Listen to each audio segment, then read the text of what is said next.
Imperial, stand up and answer my question. What is biology? Tanong ng gurong si Miss Decembrana, ang tinaguriang terror teacher ng paaralang pinapasukan ni Nel. Apelyido pa lang ng guro ay halatang nakakatakot na. Kinakabahan at kakamot-kamot sa ulong, tumayo ito.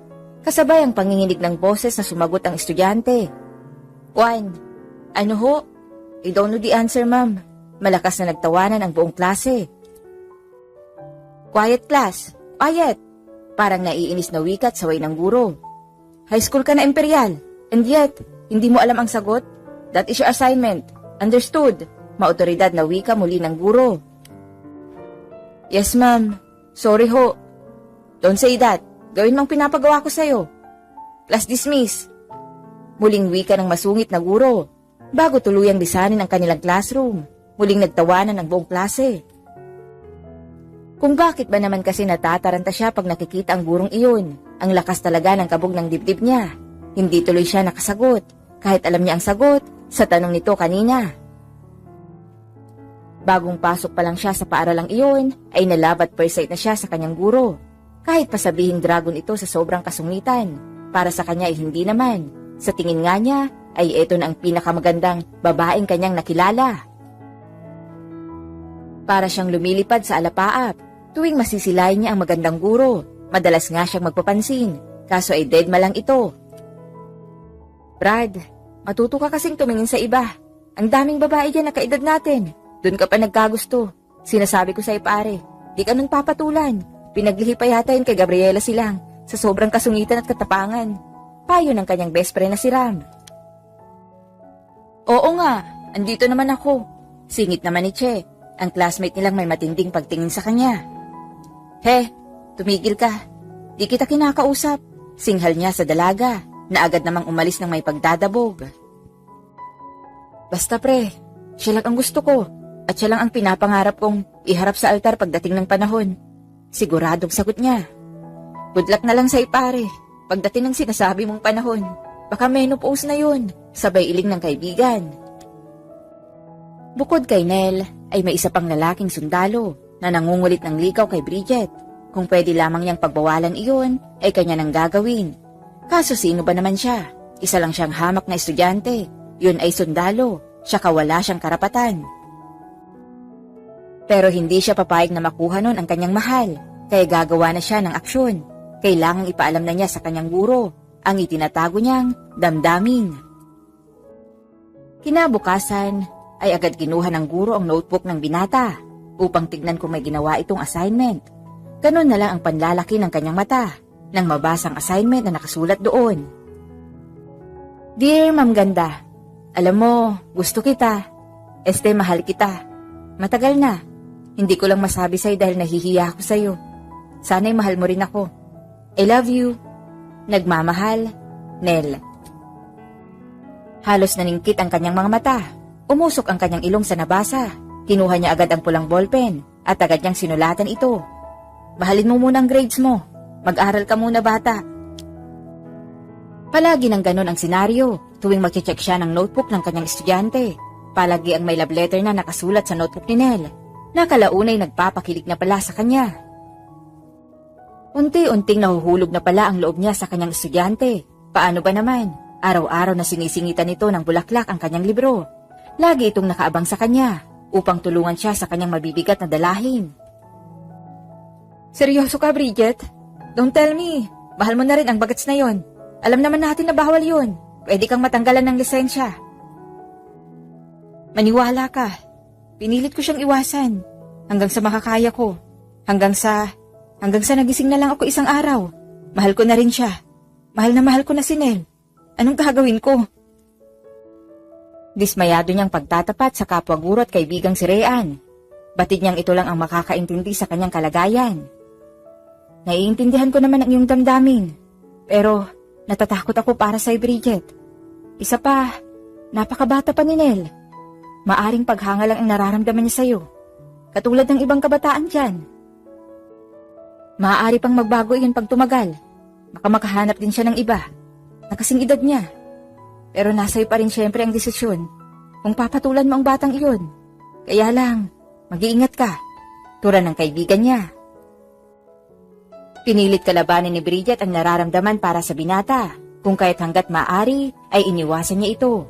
Ibinaling na lang niya ang atensyon sa sundalong manliligaw, ngunit buhat din noon ay nagsimulang lumiban na sa klase si Nell. Nagkakating classes na ito at may nakapagsabi din na natutong uminom ng alak ang binata. Bilang advisor ay totoong nag-alala si Bridget para sa kanyang estudyante. Ayaw niyang dahil sa kanya ay masirang pag-aaral nito. Kung kaya't nagdesisyon siyang kausapin ang binata. Sa tabing ilog kung saan madalas daw itong tumambay at nakikitang umiiyak ng kanyang mga kaibigan. Tumingin ka sa mata ko, ma'am. Tsaka mo sabing hindi mo ako mahal. Pakiusap ni Nell. Pakiusap. Huwag na natin gawing komplikado ang lahat. Umiiwas ang tinging sagot ni Bridget dahil paniguradong mababasa nito ang nilalaman ng kanyang puso. Oras na makipagtitigan siya dito. Please, ma'am. Pangako. Aalis na ako. At di na kita guguluhin pa. Pag nalaman kong wala akong halaga sa'yo. Nagsusumamong wika ng estudyante.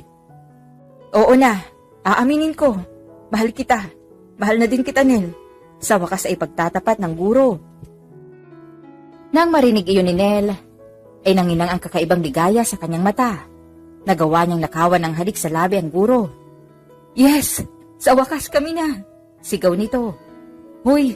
Huwag kang maingay! Baka may makarinig! Saway ng natatawang si Bridget. Simula nga noon ay nagkaroon ng tagong relasyon ang dalawa. Lahat ng sandali ng bawat pagsasama nila ay talagang kakaibang ligaya ang dala sa kanilang puso. Puno ng pag-ibig ang bawat sandali. Natuturing mangarap si Nell para sa kinabukasan nilang dalawa. Magtatapos ako ng pag-aaral, tapos maghahanap ako ng magandang trabaho. Para naman hindi ako maging alangan sa iyo. Tapos papakasalan kita at bubuo tayo ng masayang pamilya. Ngunit isang araw ay hindi pumasok si Bridget na tumagal pa ng linggo hanggang naging buwan. Ayon sa ibang guro ay nakalibtaw ito pero walang nakakaalam kung saan nagtungo. Sa pagbabalik nito sa paaralan ay laking gulat ng lahat, lalo na si Nell dahil hindi na Disembrana ang apelyido nitong ginagamit, kundi ay Mrs. De Guzman na. Sa loob pala ng isang buwan ay nagawa nitong magpakasal kay Sander, ang sundalong manliligaw niya. Bakit anong nangyari sa ating dalawa? Manluloko ka. Pinaglaruan mo lang pala ang puso ko. Ano? Porket bata lang ako? Ang sama-sama mo, Bridget. Saan ay masaya ka sa ginawa mo sa akin? Minahal kita ng higit sa buhay ko. Tapos ito ang igaganti mo sa akin? Babalik kang may singsing na sa daliri at pag-aari na ng iba? Sumbat niya sa babaeng naging dahilan upang siya ay mangarap. Patawarin mo ako, Nell. Tanging sambit ng umiiyak na guro. Ang sama mo. Ikaw ang pinakamasamang taong nakilala ko. Mapait na wika ni Nell. Habang walang tigil ang pag-agos ng luha, tsaka nagmamadaling umalis sa bakanting silid kung saan sila nag-usap. Naiwang humahagulgol ang kawawang guro. Alam nitong baka ito na ang huling sandaling makita niya si Nell. Wala na si Nell, Rian. Wala na kami. Alam kong iiwanan na niya ako ng tuluyan. Hinagpis ng guro sa kaibigan na sobrang awang-awa sa kasalukuyan niyang kalagayan. Simula nga noon ay hindi na muling pumasok si Nell sa kanilang paaralan. Sa Manila daw ito nagpatuloy ng pag-aaral. Tuluyan na nga silang nawalan ng komunikasyon sa isa't isa. Ni balita ay wala ring natanggap si Bridget. Makaraan ng 10 taon. Rian, sino daw ang guest speaker natin? Tanong ni Bridget sa kaibigan. Guess who? Walang iba kundi si Nell Imperial, ang dating bagets mong kinalokohan. Abay, matagumpay na businessman na pala ngayon. Malay mo, madugtungan na ang pag-iibigan niyo noon. Pwedeng-pwede naman na, dahil di mo na siya estudyante ngayon. Tapos, di ba, matagal nang patay ang asawa mo, dahil namatay sa labanan sa Mindanao? 2 taon lang naman kayo nagsama, di ba? Tapos ayun, biyaheng heaven na siya.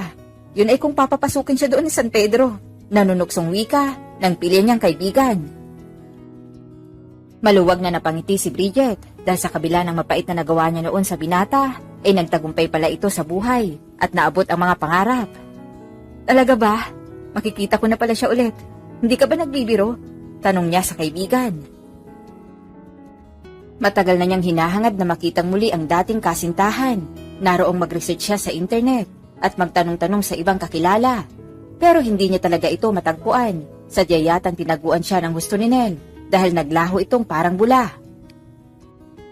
Ipokrita siya kung sasabihin niyang hindi na niya ito mahal. Ang totoo ay wala siyang ibang minahal, kahit pa ang naging asawa niya. Kaya ngayong magbabalik ito, ay di na niya palalampasin ang pagkakataon. Luluhod siya rito kung kinakailangan. Mapatawad lang siya nito at muling mahalin. Sa wakas ay dumating na nga ang araw. Ang muling pagkikita nila ng lalaking itinatangi pa rin ang kanyang puso.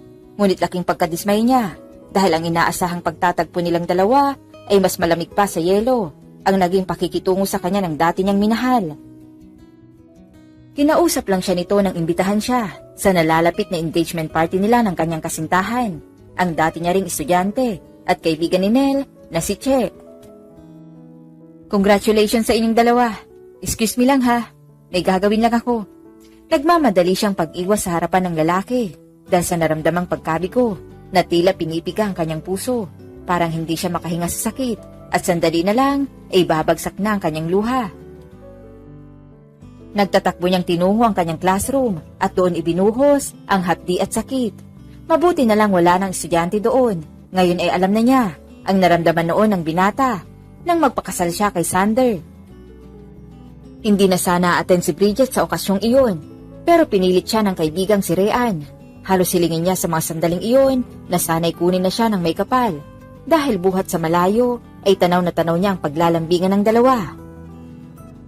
Parang dinudurog at nilalamutak ng pinong-pino ang kanyang puso.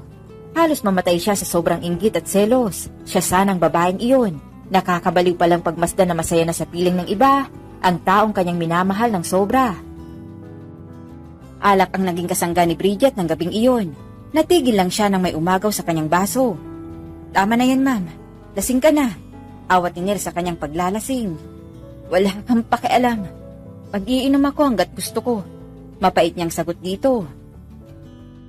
Sinabi ko ng tama na. Maotoridad na tinig ng binata. Sabay hila sa kanya sa lugar na walang tao. Nagpapakamatay ka ba sa alak? Sana nga'y mamatay na ako. Para hindi na ako makaramdam ng sakit. Dahil may iba ka ng mahal. Kung maaari ko lang sabihin sa ina, pwede bang ako na lang? Ako na lang ulit? Sagot niya na malakas ang loob dahil sa tama ng alak sa kanyang sistema. Ikaw ang nauna. Niloko mo ako. Sumbat ng lalaki. Kailanman ay hindi kita niloko.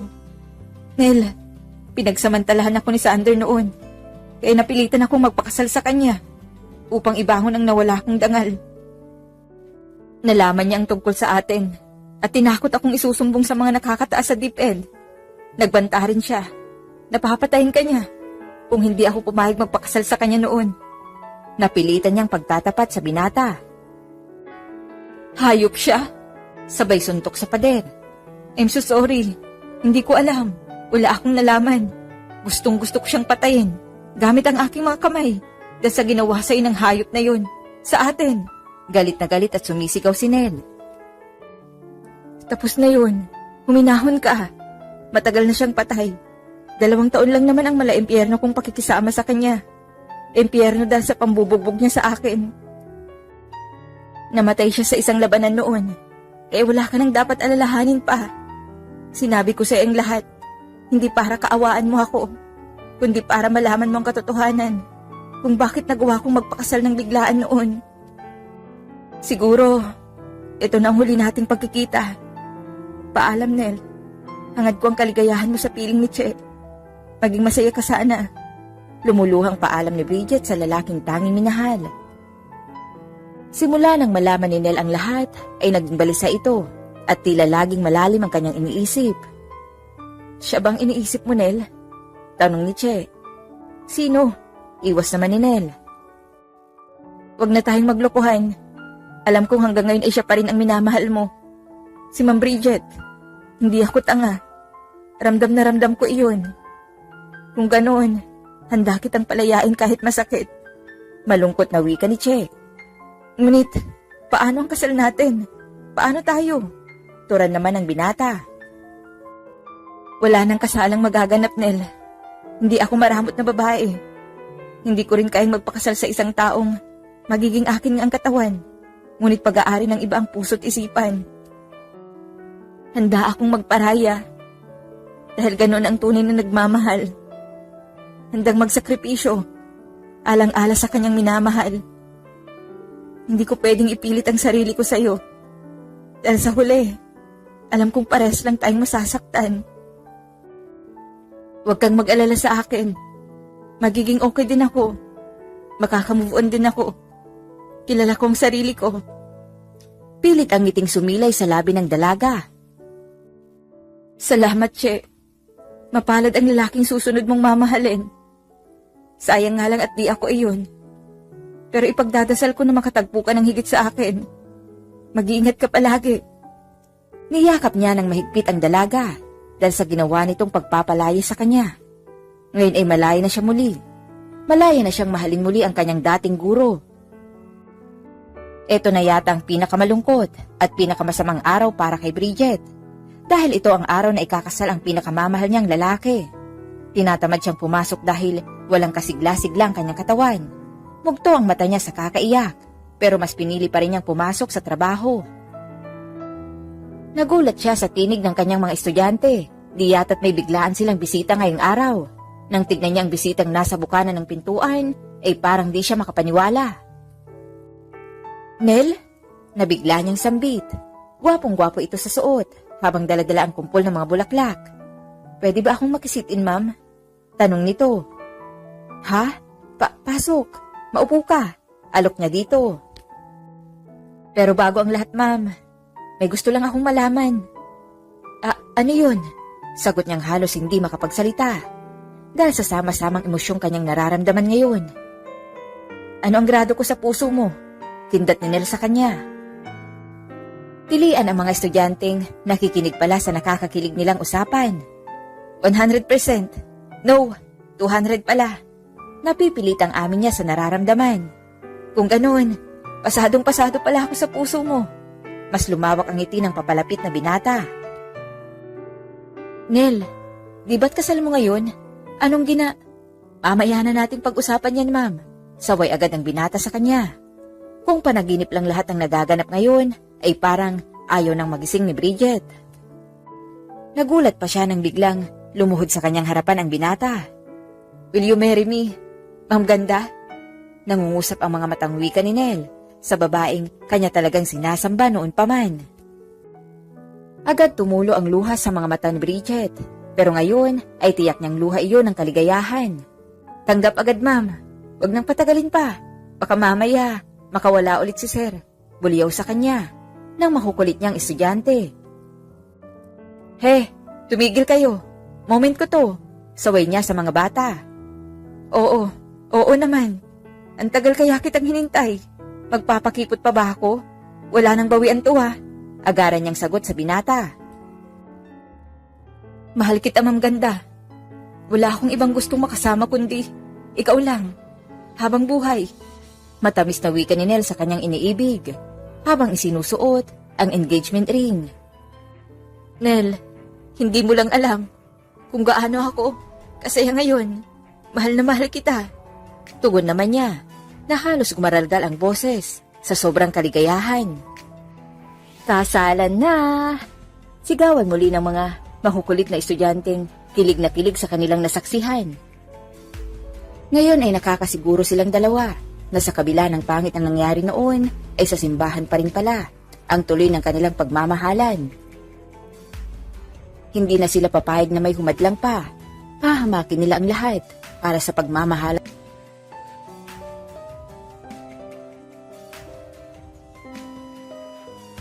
Tatlong taon nang sumakabilang buhay ang mama ni Lexie dahil sa komplikasyon nito sa baga.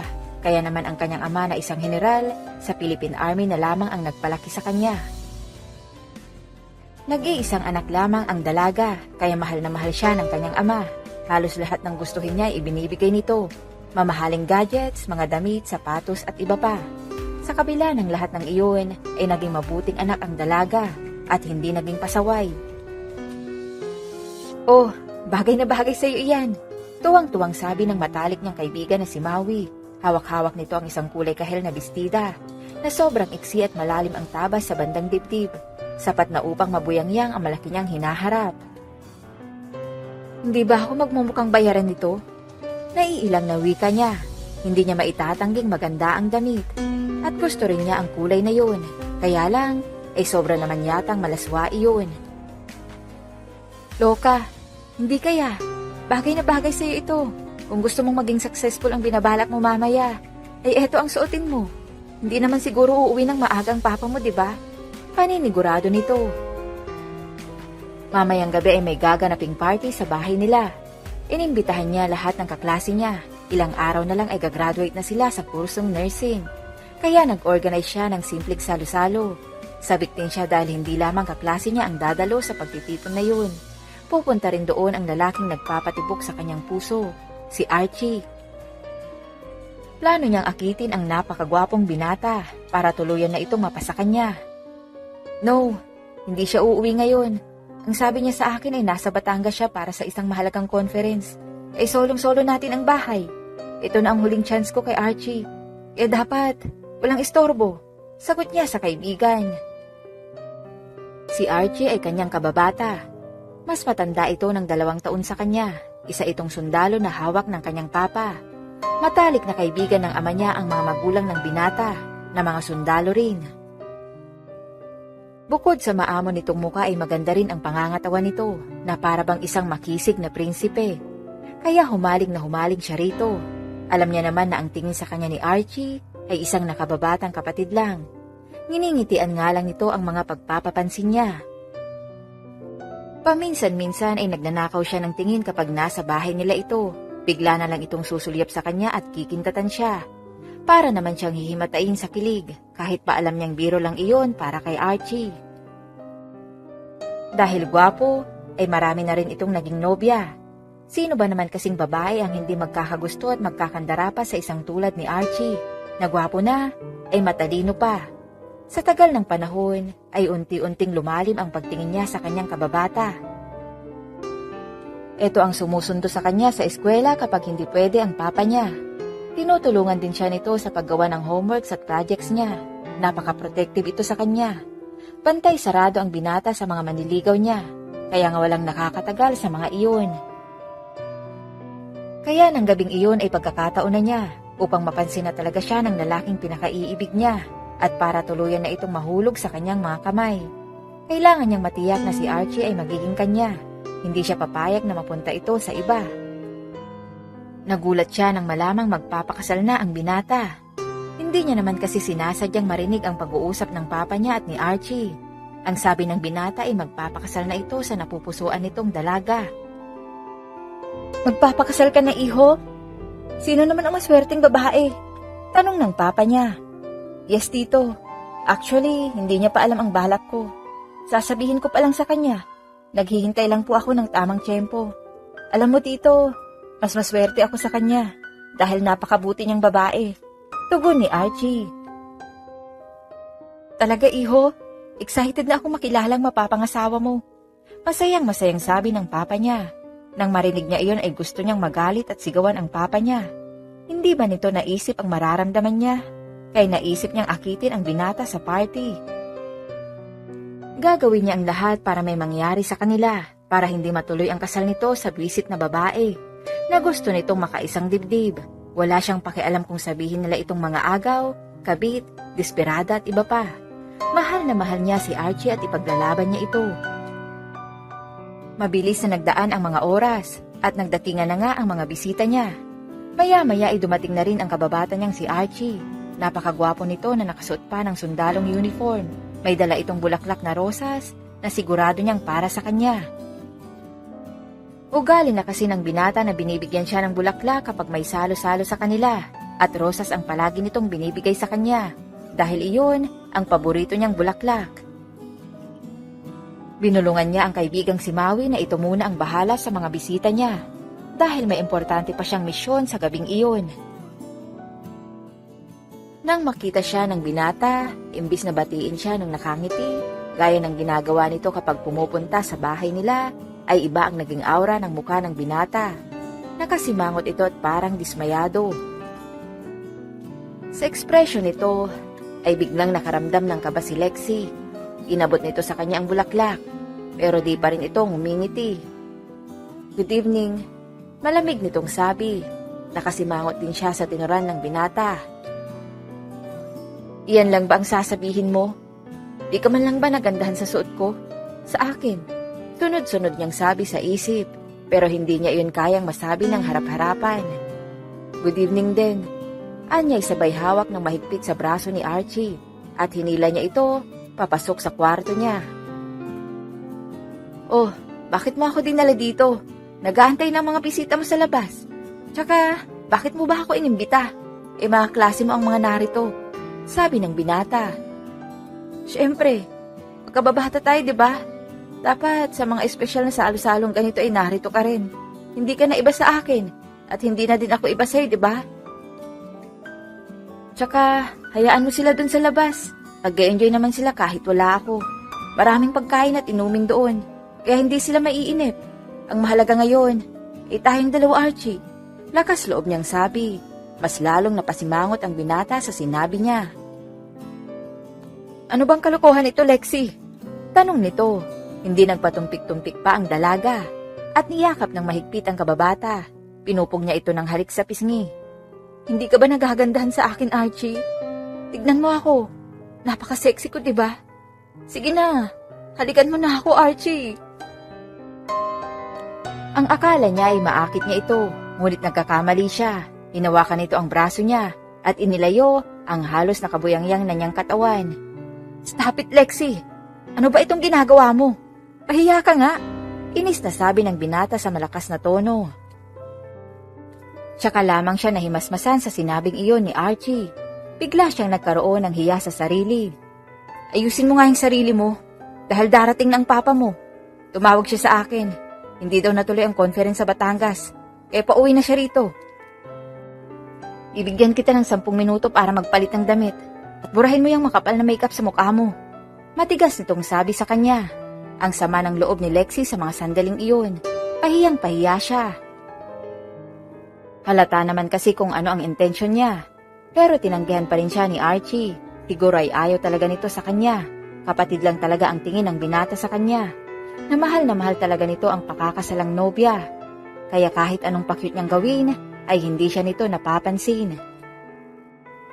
Wala siyang nagawa kundi sundin si Archie dahil kapag naabutan siya ng papa niya na ganoon ang suot niya, ay siguradong papagalitan siya. Ayoko nang makita pang suot mo itong damit ha. Akin na nga ito nang matapon ko na, para hindi mo na mag-amit pa. Tiimbagang sabi ni Archie. Nang dumating ang papa niya ay parang walang nangyari. Hindi siya isinumbong ni Archie sa papa niya. Kahit ang ginawa nito ay hindi isiniwalat ng binata. Hinayaan lang sila nito na mag-party buong gabi. Hindi naman mahigpit ang papa niya sa mga ganoong salo-salo sa kanila. Pero dahil sa nangyari ng gabing iyon, ay hindi na dumalaw pa ang binata sa bahay nila. 1 linggo na ang nakalipas. Sa isip niya ay abala ito sa pag-aasikaso ng kasal niya. Napakasakit para sa kanya na ang lalaking pinakamamahal niya ay ayaw sa kanya at may mahal ng iba. Kaysa dumugo ang utak sa kakaisip at burahin ang sarili sa pagkalugmok, ay naisip niyang kalimutan na lamang si Archie. Nagawa na niya ang lahat para dito, pero sa huli ay bigo pa rin siya. Dapat ay tanggapin na niya na talo siya sa puso nito. Itinoon na lamang niya ang sarili sa ibang lalaki. Doon sa magkakaroon siya ng happy ending, kaya tinext niya ang kaibigan ni Archie na si Ralph na matagal nang may gusto sa kanya. Mabuti pa, ay makipag-date na lang ako kay Ralph. At least siya, na-appreciate ako. Sambit niya sa isip. Kinuha niya ang kanyang cellphone at tinext ang binatang patay na patay sa kanya at niyaya niya itong makipag-date. Ngunit napasigaw siya at napamura ng maling numero ang na-text niya. Kay Archie niya ito na-send. Gusto niyang lumubog sa kinatatayuan sa mga sandaling iyon. Ititext niya sana ang binata na wrong send siya, pero wala na pala siyang load. Hala, naloko na talaga. Sambit ng dalaga. Maya-maya ay dumating sa bahay nila ang binata na nakasimangot at masama ang tingin sa kanya. Ang hindi niya alam ay malapit na pala ito sa kanila. Nakasakay ito sa kotse nito at nakatakdang makipagkita sa papa niya para sa isang importanteng meeting. Ano tong text mo? Bakit ka makikipag-date kay Ralph? Inis nitong sabi. Hindi na siya nakatanggi pa. Ipapaliwanag sana ng dalaga na wrong send siya. Pero nainis siya sa tono ng boses ng binata. Bakit naman hindi? Panunupla nito. Bumuntong hininga si Archie. Talagang sinasadya mong asarin ako ano? Bakit ba ganyan ka? Halos aburidong sabi nito. Aba, hindi ko sinasadya na ma-text ko sa numero mo ang mensaheng iyon. Ititext sana kita na wrong send ako kaso wala pala akong load. At saka, bakit ba? Bawal ba akong makipag-date? 20 anyos na ako. Kung tutuusin ay pwede na akong magpakasal. Nagsabi na ako noon kay Papa. Kung pwede na akong mag-asawa at pumahig naman siya. Total, gagraduate naman na ako. Tapos ikaw, kikwestiyonin mo ang pakikipag-date ko. Ano, ikaw lang ang may karapatang lumigaya dahil magpapakasal ka na. At ako, walang karapatan? Dire-diretsyong sabi niya. Hindi na niya napigil ang emosyon na matagal na niyang tinatago. Magsasalita pa sana siya, pero natulala siya sa sumunod na sinabi ng binata. Mahal kita, Lexi. What? Nabigla ang dalaga. Ito na siguro ang tamang oras para sabihin ko sa ito. Bata pa lang tayo, mahal na kita. Pero sobrang nire-respeto ko ang papa mo. Siya na halos ang tumayong pangalawa kong ama. Napakabuti niyang tao. Kaya nangako ako sa sarili ko na kahit gusto kita, ay titiisin ko. Hanggang sa makapagtapos ako ng pag-aaral at maging magaling din na sundalo gaya niya at ng aking mga magulang. Dahil nag-iisa kanyang anak, gusto kong karapat-dapat na ako sa iyo kapag nabigyan na ako ng pagkakataon. Pero kung ano-anong pinaggagawa mo, nung gabing tinangka mo akong akitin, alam mo bang hirap na hirap akong magpigil? Kung hindi lang ako nangako sa papa mo, malamang nakalimot na ako. Alam mo rin ba kung bakit ilang araw na akong hindi dumadalaw rito? Iyon ay dahil pinupuntahan ko sa Cavite ang pinapagawa kong bahay para sa ating dalawa. Tapos, malalaman ko na makikipag-date ka sa iba? Bunyag ni Archie na halos maiyak na sa pagpapaliwanag sa kanya. Nanlaki ang mata ni Lexi. Magpapakasal ka na, diba? Naguguluhan niyang tanong. Kanino pa ba ako magpapakasal? Siyempre sa'yo. Hayag ng binata na hindi na nakapagpigil sa sarili. Hinalikan niya sa labi si Lexi. Kinikilig si Lexi. Ang babae palang papakasalan ni Archie ay walang iba kundi siya. Sa ganong tagpo sila nadatnan ng papa niya na malapad ang pagkakangiti. Napapalakpak pa ito sa pag-amin nila sa isa't isa. Matagal na pala nitong alam na nagkakagustuhan silang dalawa at wala itong tutol sa nararamdaman nila. Mabilis lang ang naging preparation sa kasal ng dalawa. Magiting na nakatayo ang mga sundalo sa gilid na lalakaran ni Lexi at proud na inatid siya ng kanyang papa sa altar. Mangiyak-ngiyak naman na nakaabang ang binata sa napakaganda nitong bride. Sa ngayon ay namumuhay ng maligaya ang mag-asawa kasama ang kanilang dalawang anak. Kapag naaalala nila kung paano sila nagkaaminan, ay natatawa at kinikilig pa rin sila.